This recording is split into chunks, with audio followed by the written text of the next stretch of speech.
Purihin po ang Panginoon sa gabing ito. Are we blessed, mga kapatid?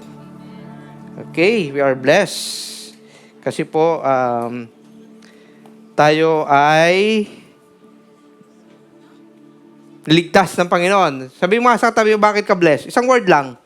You are blessed kasi I am saved, no? I'm still alive. And healthy, no? We are blessed. Kasi wala tayong mga sakit. Anyway, hindi naman po curse ang magkasakit, no? Dahil minsan talagang bumibigay ang katawan, dahil minsan inaabuso rin natin.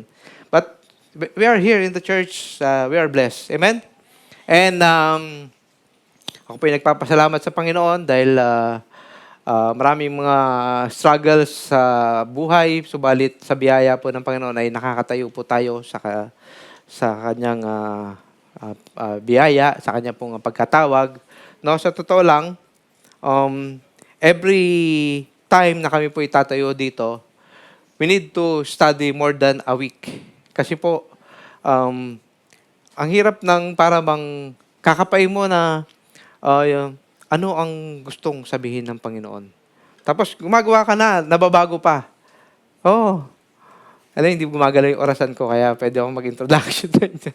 Okay, so ako po yung nagpupuri sa Panginoon dahil po maraming ngayon gumalaw na. Marami pong ginagawa ang Panginoon sa ating mga buhay, no? Bagamat maraming kaguluhan po sa ating kapaligiran, na maraming mga bagay na nakapagpapalito sa atin. Tama po ba? Meron ba sa inyong, meron bang mga kaguluhan? Minsan tayo ba'y nababagabag sa mga nangyayari sa ating kapaligiran, sa ating trabaho, minsan sa ating pamilya? Kaya po, ang ganda po ng ating theme for this month about armor of God, no? Ilang beses nyo na bang narinig ito? Okay? Ito po ang ating theme for the month, armor of God. Siguro last week si Pastor Abner po yung nag-preach, no? Armor of God about belt of truth and breastplate of righteousness, yung kanyang tinapik, yung pinanggit. Ngayon po, pag-uusapan natin, naging dark yung kulay nung ano, no? Hindi nyo yata mababasa yung verse. Pero Ephesians 6:10 po yan. Actually, late yan sa akin eh.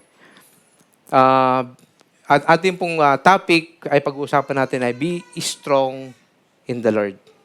Mamaya malalaman natin bakit kailangan natin maging laging matatag sa Panginoon. Bakit na lagi nating tatandaan itong verse na ito, Ephesians chapter 6 verse 10. Pwede po ba tayong tumayong lahat at basahin natin?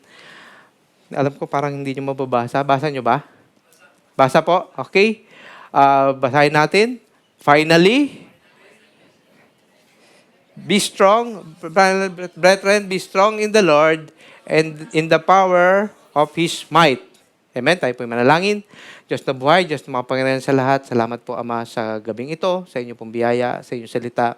Third, ikaw po ang mangusap sa aming kalagitnaan. Ako instrumento mo lamang, Panginoon, na ginagamit ng isang maestro, Panginoon, Lord. Continue to be with us, continue to guide us, Panginoon, Lord God, at continue to anoint, Panginoon, ang inyong lingkod sa gabing ito, Panginoon, Lord God. Lord, continue, Panginoon, to open our hearts and our minds, our spiritual ears, Panginoon, na maintindihan namin ang inyong layunin at inyong nais, Panginoon, sa gabing ito. Salamat po, Ama.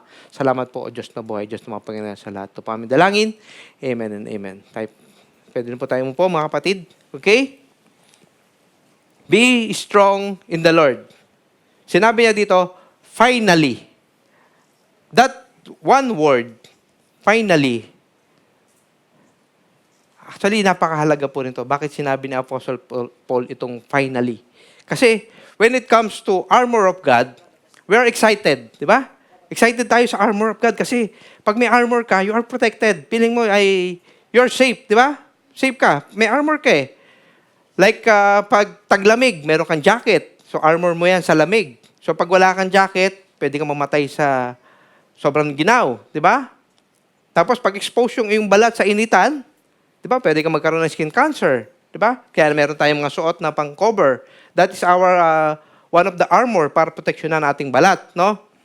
But this armor of God is very excited because this is to protect us laban sa mga spiritual enemies. Marami pong Kristiyano talagang excited dito.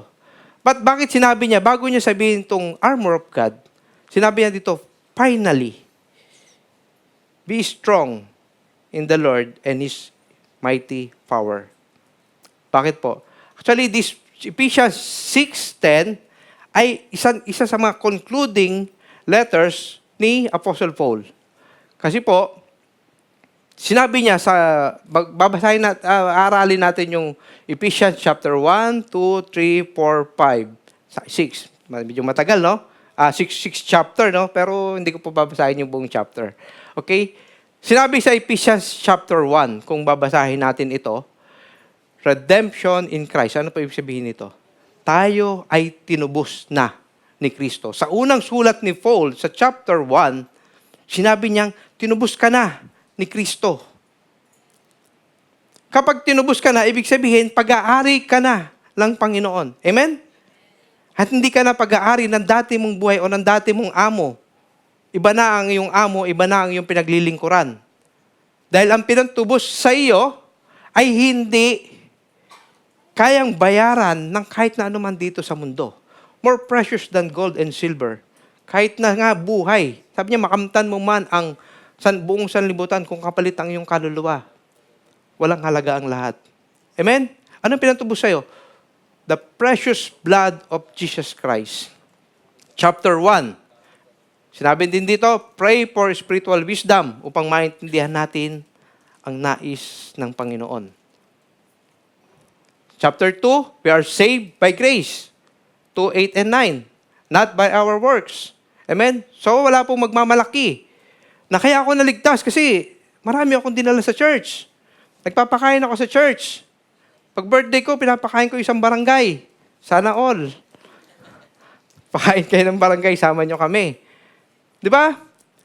Pagdating sa langit, kapag tayo hindi saved by grace, ano mangyayari sa atin? Ay, lalakin, mayroon tayong mga spiritual hydrocephalus. Ang lalaki ng ulo natin. Mayayabang tayo. Di ba? We are saved by grace, sinabi ng Apostle Paul. And Christ is our peace. Dito sa chapter 2. And in chapter 3, actually mabilis lang to kasi kailangan po natin maintindihan bakit niya sinabi yung finally. Kinunclude niya yung armor of God. Because we are living in Christian living, yung tinuro ng Panginoon. Nandito na tayo, mystery of Christ revealed. Ano po itong mystery na ito? Na noon, ang kautusan ay para lamang sa mga Hudyo. Ang kaligtasan ay para sa kanila lamang. Di ba? Nang dumating si Apostle Paul, pinaliwanag po ng Panginoong Jesus kay Apostle Paul na tayo man ay nakihati sa biyaya ng kaligtasan na yon. Diba? That's the mystery. Dahil noon talagang, sabi ang turing sa mga hintil ay marurumi. Sapagkat hindi tayo dumaan sa anumang uri ng mga seremonya ng paglilinis. Tama? Hindi tayo makapasok sa templo. Tama? That's the mystery na na-reveal po sa buhay ng Apostle Paul. And our Lord Jesus Christ Himself ang nag-reveal po sa kanya nito. At the purpose of mystery, pinaliwanag po dito sa chapter 3. Kaya napakahalaga po na binabasa natin ang ating Biblia per chapter. Hindi po siya per verse lang. At dadamputin natin yung verse, okay na to sa akin. No? Maintindihan natin, sabi nga sa chapter 1, pray for spiritual wisdom para makita natin yung buong sinasabi ni Apostle Paul. And in chapter 4, walk in unity. Christians must be walk in unity. Hindi po tayo kanya-kanya.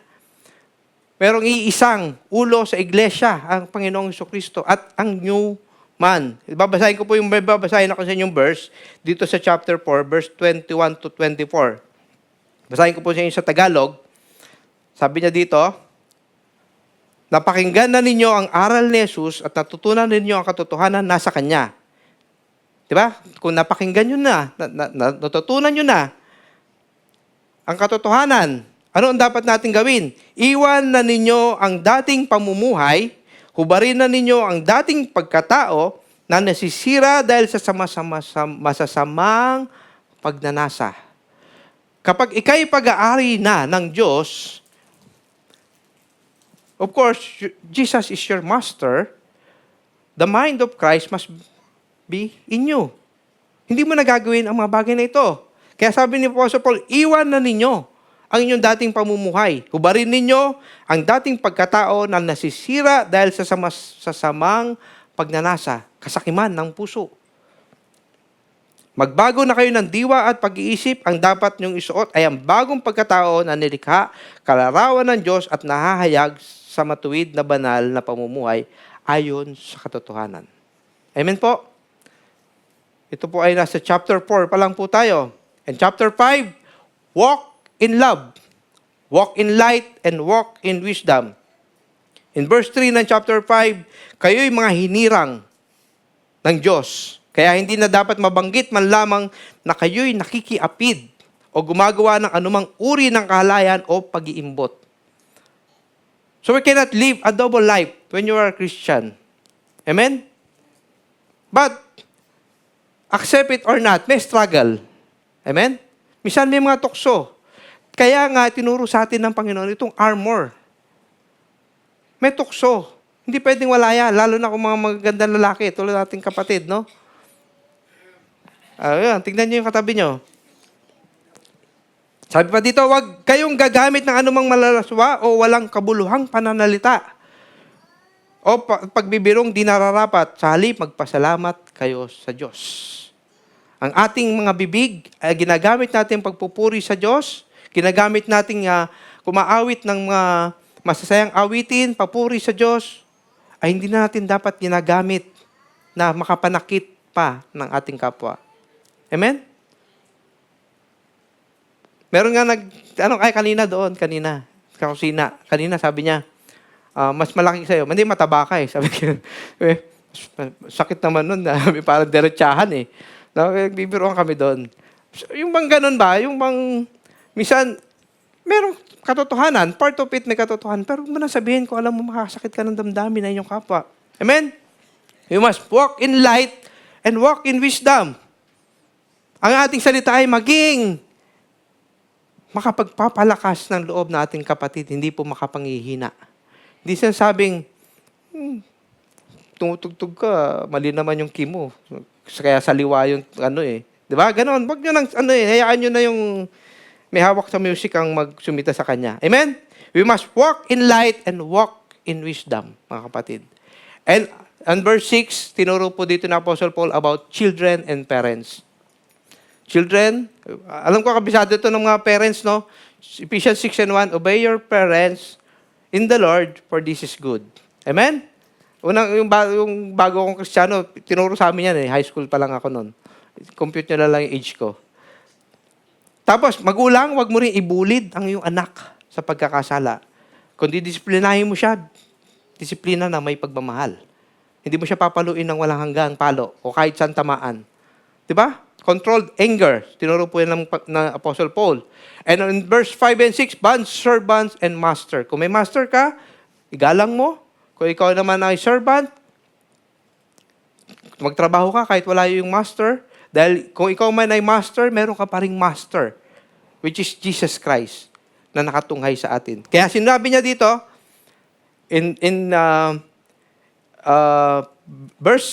chapter 6, verse 10, finally, in light of everything that I have taught you, because Christians are raised with Christ and called to live holy lives. Pag pinag-usapan na yung holy lives, medyo, hindi pa ako nababagay dyan. Yung mga ganun eh. Dati yung biroan namin sa Pilipinas, ganun eh. Hindi pa ako malago wag mo akong subukan. Diba? Ganun eh. Narinig nyo na ba yung salitang yon? O hindi pa? Ngayon pa lang. Sa Pilipinas, palasak po yun, mga Kristiyano doon sa amin sa lugar namin, kasi mga kabataan. Para bang, hindi pa ako malago, wag mo akong subukan, hindi pa ako, No, hindi po ganun yon. We are called to live holy lives. Because sa kabila po ng ating paglakad sa Panginoon, darating at darating sa oras ng buhay natin na may gugulo at gugulo sa atin. Bakit po? Kaya sinabi niya dito, finally, my brethren, be strong in the Lord and the power of His might. Put on the whole armor of God that you may be able to stand the wiles of the devil. Bakit Kailangan mong isuot. Bakit? Kasi po, meron tayong enemy. Christian life is a battleground. Amen? Naniniwala po ba kayo doon? Before, siguro, kung walang struggle, baka mamaya nakakabay sa'yo yung diablo. Kasi wala kang struggle eh. Hindi ka niya tinutukso kasi natukso ka na. Amen? Nandun ka na sa ways niya. Kaya pinapabayaan ka na niya. Ngayon, ginugulo ka ng diablo kasi nasa Panginoon ka na. Amen po? Ano yung ating enemy? The world, the flesh, and the devil.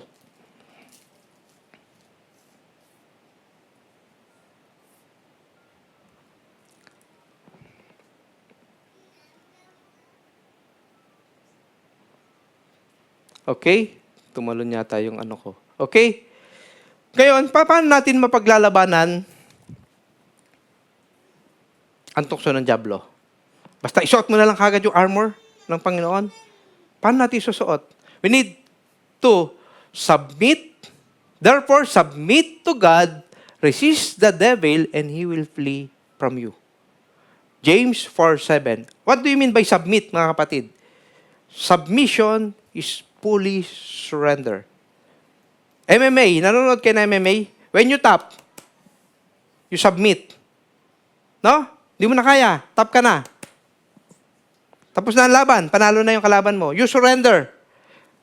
Yun po yung ibig sabihin dito ng submit. You surrender to God, resist the devil, and he will flee from you. Bakit? Be sober, be vigilant, because your adversary, the devil, walks about like a roaring lion, seeking whom he may devour. Naghahanap lang siya ng pagkakataon.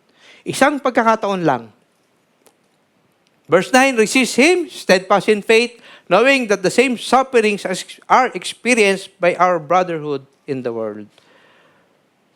Na hindi lamang ikaw ang dumadanas ng mga ganyang pagsubok. Marami na. Kaya wag mo ipanalangin, sana yung pagsubok, kanya na lang. Huwag ganun. Kasi lahat tayo ay dumaranas po ng pagsubok.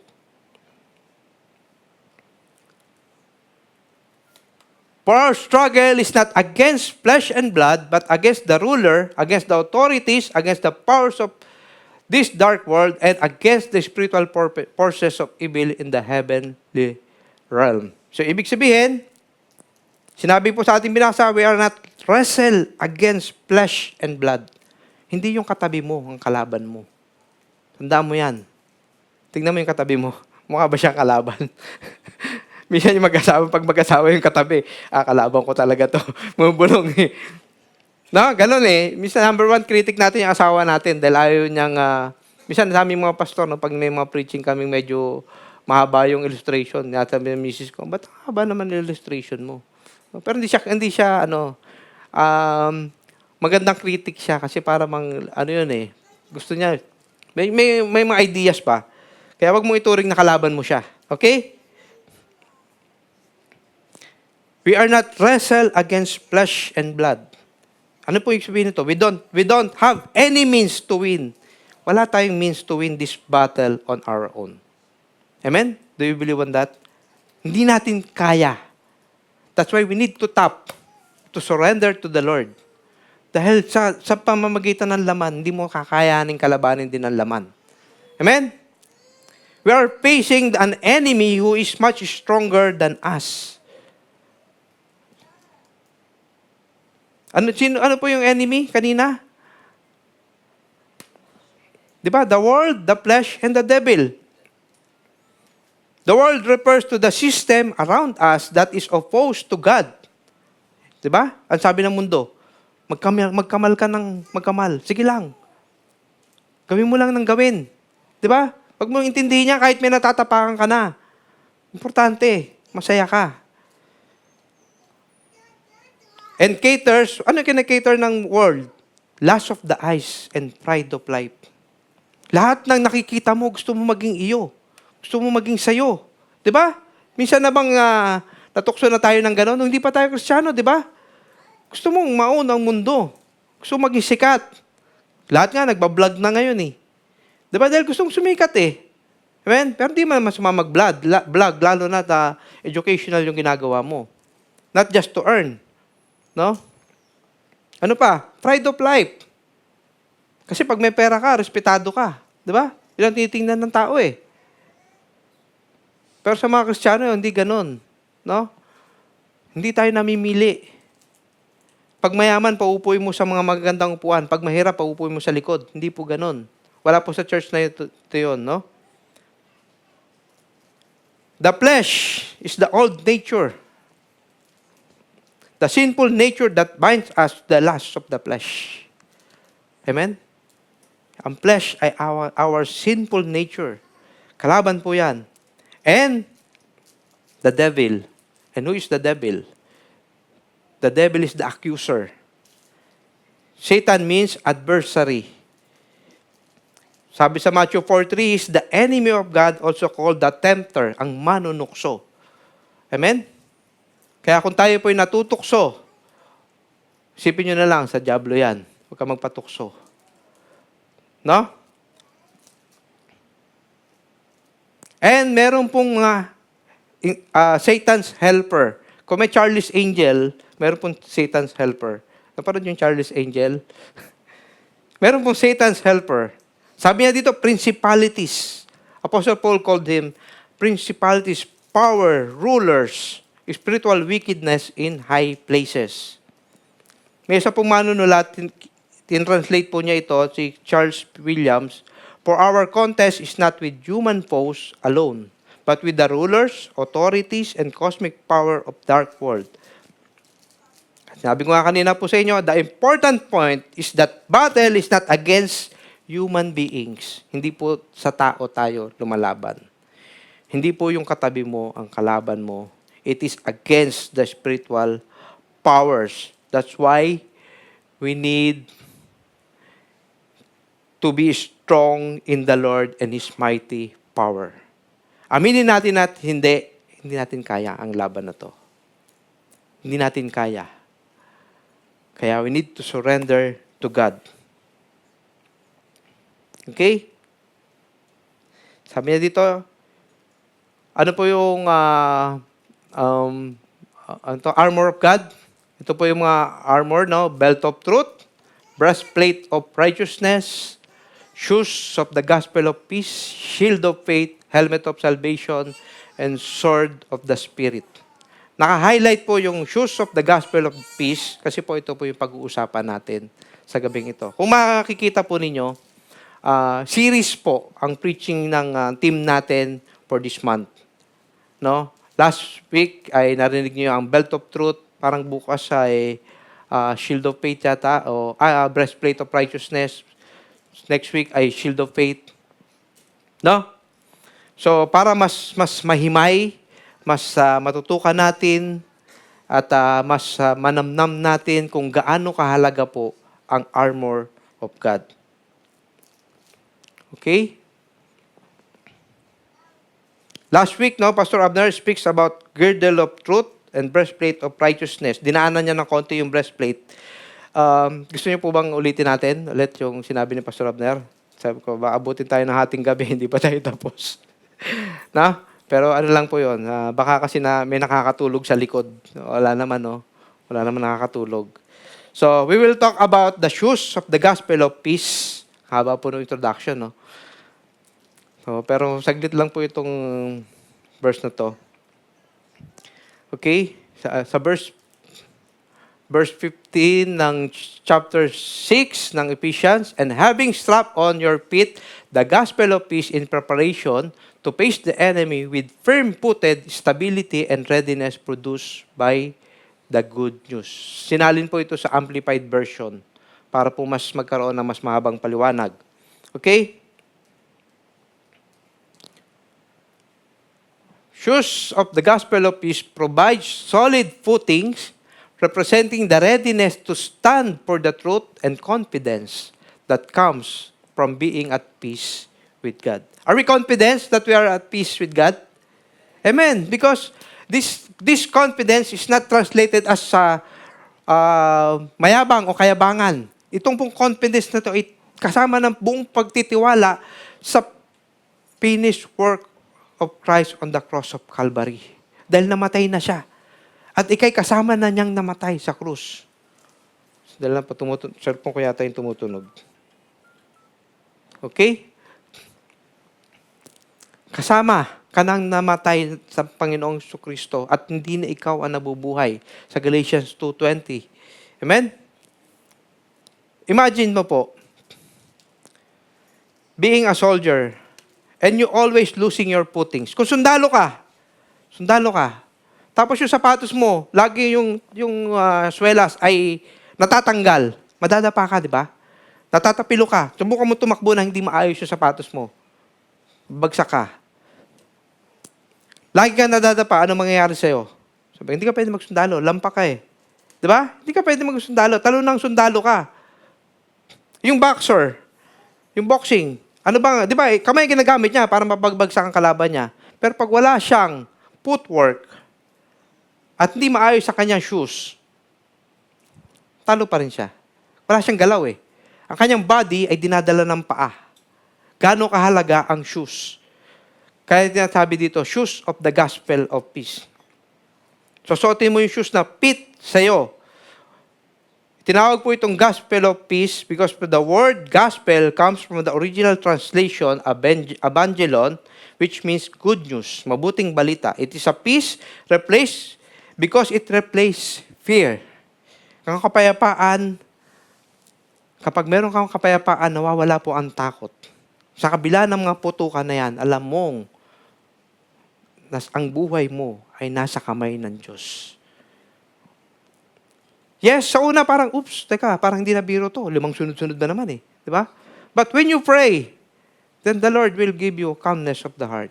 Amen? No need to panic, no need to run. Kasi kasama mo ang Diyos. Amen po? Peace, kasi po, nire-replace din niya ang anxiety. Amen? Kung meron kang kapayapaan, wala na yung mga duda, mga pagdududa sa buhay mo. We believers are told to have their feet fitted with the readiness given by the gospel of peace. Readiness to ano? To share the word. Kasi alam mo, ang tao ay mapapahamak kapag ka hindi mo ginawa o hindi mo ibinahagi ang mabuting balita sa iba.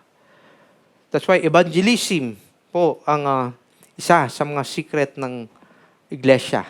Kapag ang lahat ng mananampalataya ay nagsishare ng gospel, hindi lang tayo dadami, kundi magiging yung stability ng church bilang katawan ni Kristo ay magiging matibay. Amen po?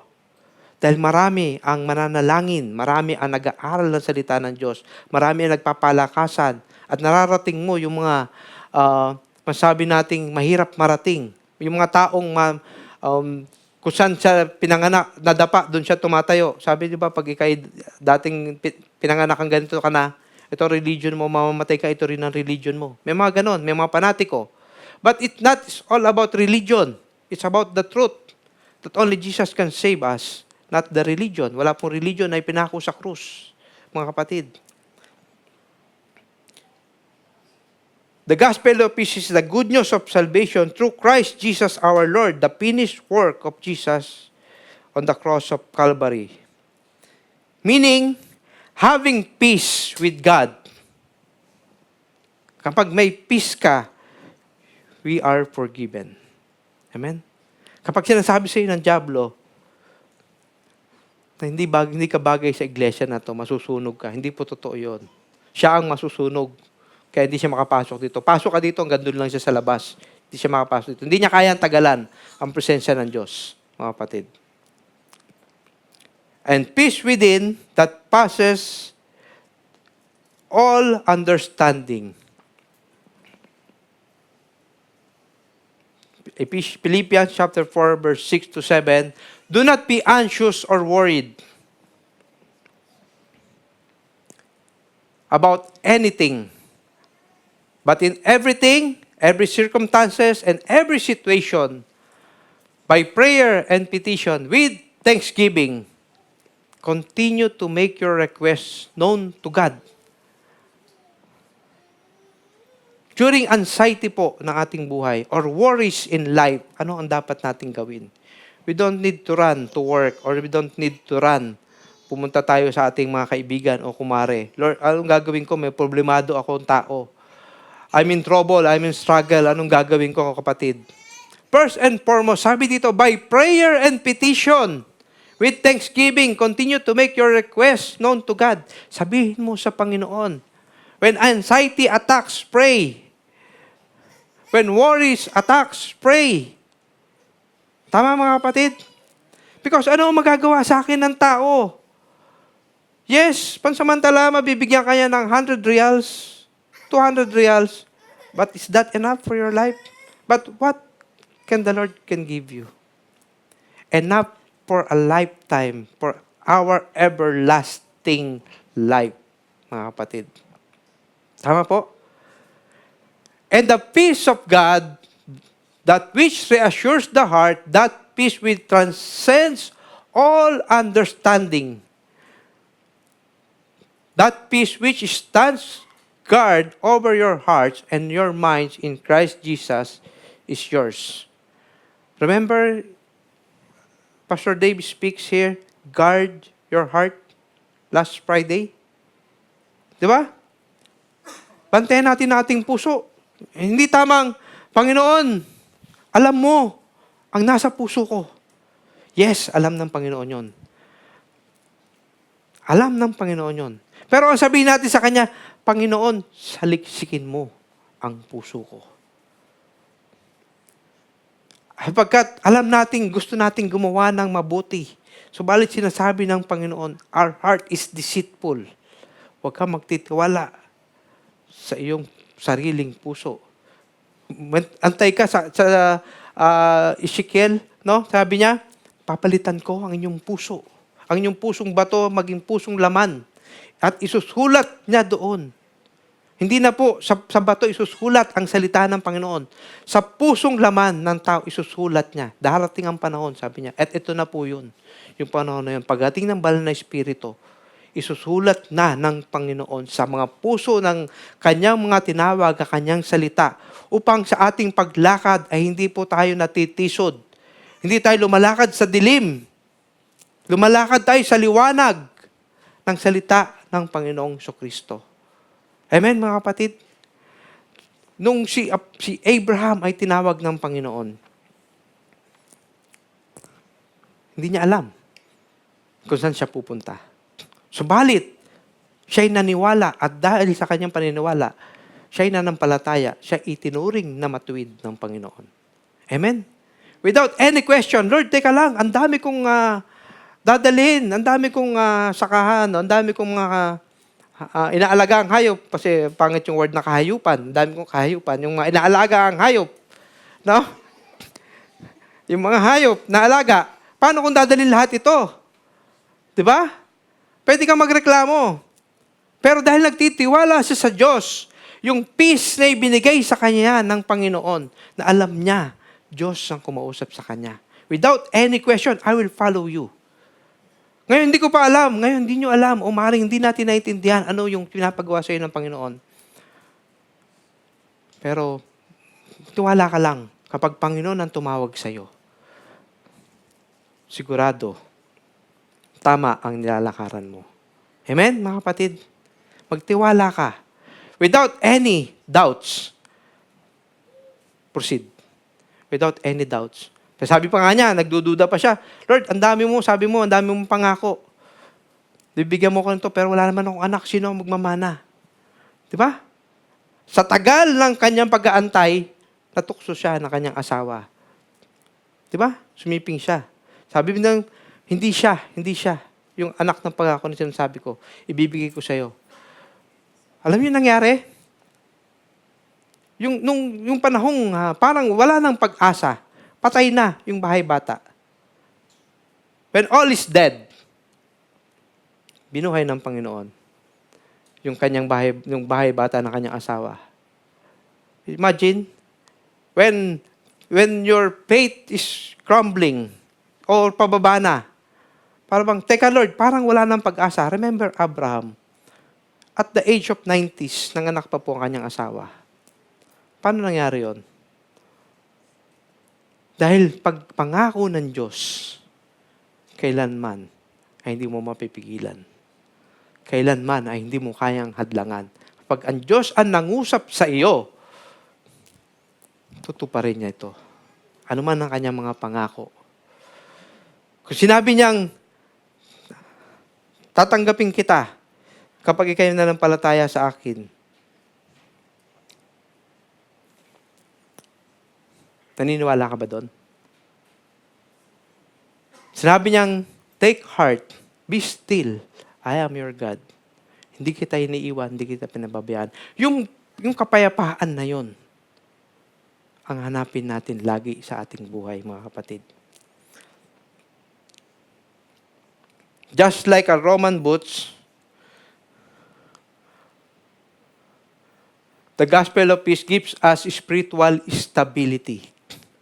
It keeps you firmly planted in the truth of God's love so you are not easily shaken or toppled by doubts, temptations, and anxieties. Kapag meron kang kapayapaan, kahit na ano pang panliliglig ng dyablo sa iyo, hindi ka magugulumihanan. Malalim na Tagalog yun, no? Kasi ang nanay ko po ay purong Tagalog. Kapag kami pinapagalitan niya, minsan hindi ko na maintindihan yung sinasabi niya. Pero basta tinatanggap ko na lang yung palo. Hindi ko na maintindihan, malalalim na Tagalog sinasabi. Kaya yun po yung mga na-pick up ko nung bata pa po ako. Spiritual stability. Gaano kahalaga yung gospel of peace na sinasabi ni dito. Because the peace within, the inner calmness, allowing us to stand firm sa kabila po ng matitinding pagsubok ng buhay. Kaya sinabi niyang gospel of peace. The gospel is Jesus Christ Himself. Siya po ang ating peace. Amen, mga kapatid? Ano pong pagsubok ang hindi kayang mapagtagumpayan kung kasama ang Panginoon? Kung ang binigay na niya ang kanyang anak, ano pa ang hindi kayang ibigay ng Diyos sa atin? Pero siguro kung kotse hinihingi mo ngayon, baka malabo. Kasi hindi pwedeng ilaglag ng Diyos yung mula sa langit. Durog yun eh. Masisira din yun. Amen? Bibigyan kanya ng kapayapaan. Sinabi din sa delight yourself in the Lord, sabi sa Psalms, and He will give you the desires of your heart. Not the desires of your heart alone. Not your own desire. At sinasabi po dito, delight yourself in the Lord. Ilapit mo ang sarili mo sa Panginoon. At ibibigay niya yung desire sa puso mo. Ibibigay niya yung desire, yung kalooban niya sa iyo. Na sa kabila nito, alam niyo yung sinusulat po ni Apostle Paul, ito, ang lahat ng ito, siya po yung nakakulong. Isipin mo ang isang taong PDL. Alam niyo yung PDL? Persons deprived of liberty. Ano ang kahinatnan ng taong nakakulong? Di ba alam natin na there's no future? Kasi hatulan siya pagdating ng panahon. At ang hatol sa kanya ay kamatayan. Isipin mo yon. Meron pa bang pag-asa kapag ikay nahatulan na ng kamatayan? Bilang isang tao. Subalit, ano po ang ginawa ni Apostle Paul? Iniisip niya hindi yung kanyang sariling kalagayan. Bakit? Meron siyang peace within. Na ito yung pinagagawa sa akin ng Diyos. Dinala ako ng Panginoon sa kulungan para isulat ang lahat ng ito. Hindi sila nakarating, hindi niya nakausap yung mga churches na ito. Sinulatan niya. At ang sulat na yun hanggang ngayon ay umaabot po sa atin. Amen? Dahil yun ang kalooban ng Diyos para dumating sa atin ang salita na ito. Alam niyo ba kung gaano kahalaga ang Biblia? Yung nag-translate nito sa English ay pinatay ni Vladimir. Sinunog ng buhay. Alam niyo ba yung mga pinagdaanan ng mga tinalaga ng Diyos para makarating sa atin ang salitang ito ay buhay ang kapalit.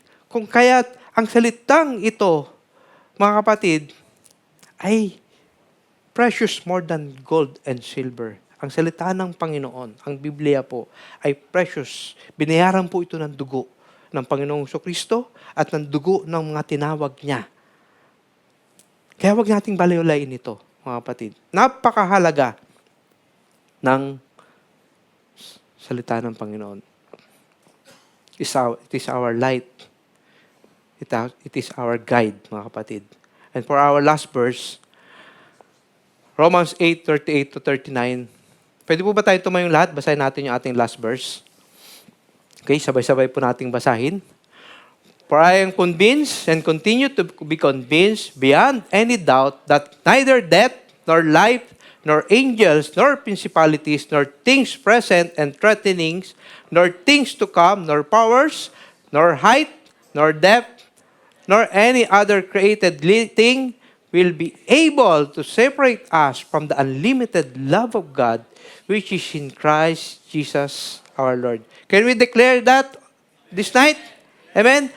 We are convinced na hindi, kahit na anong bagay ay hindi makapagpapalayo sa atin sa pag-ibig ng Panginoon. Amen? Tayo po'y manalangin. Diyos na buhay, Diyos na makapangyarihan sa lahat. Salamat po, Panginoon, sa inyong salita. Salamat, Panginoon, sa inyong katatagan, Panginoon, na pinagkaloob sa amin. Salamat po sa kapayapaan na inilagay mo sa aming mga puso, Panginoon Lord. Salamat po sa armor na ito, Panginoon Lord God. Tinurong po sa amin how to walk, Panginoon Lord God, sa inyong salita, Panginoon Lord God, na kami tinubos ng inyong banal na dugo, Panginoon. Kaya ang bawat isa sa amin ay pag-aari mo na, Panginoon Lord God. We declare that tonight, Panginoon Lord God, na kami, iyo, Panginoon, ikaw ang aming master, Panginoon Lord God.